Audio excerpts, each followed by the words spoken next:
வேதத்தை வெறுத்து வசனத்தை அசட்டை பண்ணினார்கள். அல்லேலூயா, அல்லேலூயா.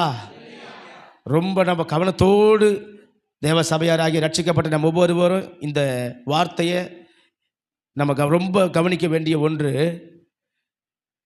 மீண்டும் சொல்லுகிறேன், நம்ம கையில் பைபிள் இருக்கலாம், நம்ம வீட்டில் 1க்கு 5 பைபிள் 10 பைபிள் இருக்கலாம், ஆளுக்கு ஒரு 2-3 பைபிள் இருக்கலாம். பாஸ்டர் நமக்கு நல்ல உயிரை கொடுத்து பிரசங்கம் பண்ணுற சத்தியத்தை சொல்கிற பாஸ்டராக இருக்கலாம், நம்ம சபை நல்ல ஆவிக்குரிய சபையாக இருக்கலாம், நல்ல நாம் ஸ்தோத்திரம் பிரசங்கத்தை கேட்குற சபையாக இருக்கலாம், நல்லா நம்ம தியானம் பண்ணுற சபையாக இருக்கலாம், நல்லா நம்ம சபையில் வாரந்தோறும் வேத பாடங்கள் நடக்கலாம், பைபிள் ஸ்டடி நடக்கலாம், நல்லா பெஸ்ட்டாக எல்லா பிரசங்கிமார்களை நாம் பார்க்கலாம், டிவியில் கேட்கலாம், ஃபோனில் கேட்கலாம், நல்ல விசேஷத்தை கூட்டங்களுக்கு சென்று கேட்கலாம், பலவிதமான கேம்புக்கு முகாம்களுக்கு போய் கேட்கலாம். நம்ம சபையிலே சொந்த சபையிலே கூட நல்லா எல்லா ஜபத்திலேயும் வசனத்தை நல்லா அக்கு வேறு ஆணி வேறு பிரித்து நம்ம பார்த்து கேட்கலாம்.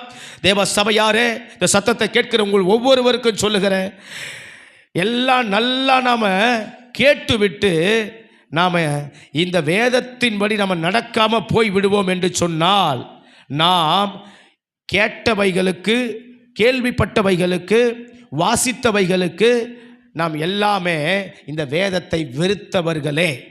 ஆமென். நான் கேட்டேன் ஆனால் அதன்படி நான் செய்யலை அப்படின்னாக்கா, அதன்படி நான் நடக்கலை அப்படின்னா, நம்ம கையில் பைபிள் இருந்தாலும், நல்லா நமக்கு பைபிள் ஸ்டடி நடத்துகிற பாஸ்டர்மார் இருந்தாலும், நமக்கு நல்ல பிரசங்க பண்ணுற போதனை கொடுக்கிற நல்ல நமக்கு சூப்பர் பாஸ்டர் அனுபவம் நிறைந்த நல்ல வேதத்தை அறிந்து 10 டிகிரி படித்து நல்ல 10 மணி நேரம் பிரசங்கத்தை முழங்கால நின்று ஆயத்தம் பண்ணி போதிக்கிற நல்ல ஒரு போதனையாக இருந்தாலும், கேட்குற நாம் இந்த வசனத்தின்படி செய்யலன்னு சொன்னால், வேதம் சொல்லுகிறது, இந்த ஏசாயா 41:24 வசனத்தின்படி நாம் எல்லோருமே வேதத்தை வெறுக்கிற ஜனங்கள் என்று தான் பொருள், அர்த்தம். ஆமென்.